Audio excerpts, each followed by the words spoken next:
কিন্তু মাননীয় মুখ্যমন্ত্রী ঠিক করেছেন যে প্রত্যেকটা বুথে 10 লক্ষ টাকা সেখানকার উন্নয়ন কমিটিতে দেওয়া হবে, যাতে করে সেই এলাকার মানুষ সেই কাজটা আগে প্রয়োজনে সেটা ঠিক করবেন এবং সেই তারাই সেই জায়গায় দায়িত্ব নেবেন। এই বিশেষ উদ্যোগ নিয়ে মাননীয় সকলকে নিয়ে আমরা কাজ করেছি, কিন্তু এবারে কিন্তু মুখ্যমন্ত্রী বলেছেন আপনারা আপনাদের বুথে এই 10 লক্ষ টাকার কাজ কোনটা করলে আপনার গ্রামের সব থেকে ভালো হবে, যেগুলো ছোট ছোট কাজ আমরা বঞ্চিত হয়েছি, যাতে বঞ্চিত না হন সেই ক্ষেত্রে সাধারণ পাবলিকের মুখ থেকে শুনে আমাদের যারা সরকারি আধিকারিকরা আছেন এবং আমাদের বিডিও সাহেব আছেন সেগুলো রিপোর্ট করে বিডিও সাহেব এখান থেকে আমাদের সেই চারটা আমাদের ঝুলিয়ে দেওয়া হবে। আপনার কি কি কাজ আপনারা এখানে ধরিয়েছেন এবং তার কত টাকা তার হয়েছে, তার পরিপ্রেক্ষিতে আপনার এখনই বলে এখনই কাজটা হবে না, এইটা কিন্তু আপনার অনলাইনে দেখতে পাবেন 10 দিন 15 দিন পর। যে এই যে আপনার অনেক মানুষ বলছে যে যদি আমরা এটাকে আজকে এটা বললাম, করার পর দেখা গেল আমরা দেখতে পেলেন, আপনার অনলাইনে সার্চ করলে আপনারা পেয়ে যাবেন যে মাননীয় মুখ্যমন্ত্রী মমতা বন্দ্যোপাধ্যায় যেটা কথা দেন সেটা কথা রাখেন।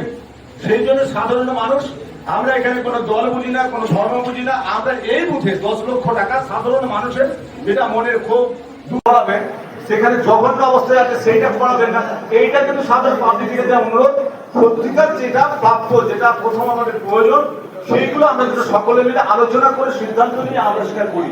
তাই প্রত্যেকেই আজকে যে আমাদের পাড়াই সমাধানে যারা আপনারা আছেন আপনাদের মতো করে করুন এবং সরকার আপনাদের পাশে আছে, মাননীয় মুখ্যমন্ত্রী মমতা বন্দ্যোপাধ্যায়ের পাশে আছেন সরকার। এবার আমি কোনটা প্রথমে আমি কাজটা করবো, কোনটা করা উচিত, আমার পা ভেঙেছে তাহলে এই কাজে এমার্জেন্সি আমাকে 1 নম্বরে এই কাজটা আমাকে করতে হবে।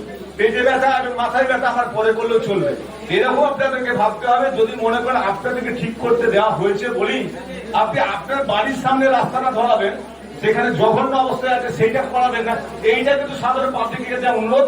সত্যিকার যেটা প্রাপ্য, যেটা প্রথম আমাদের প্রয়োজন, সেইগুলো আমরা যেন সকলে মিলে আলোচনা করে সিদ্ধান্ত নিয়ে আমরা সেটা করি।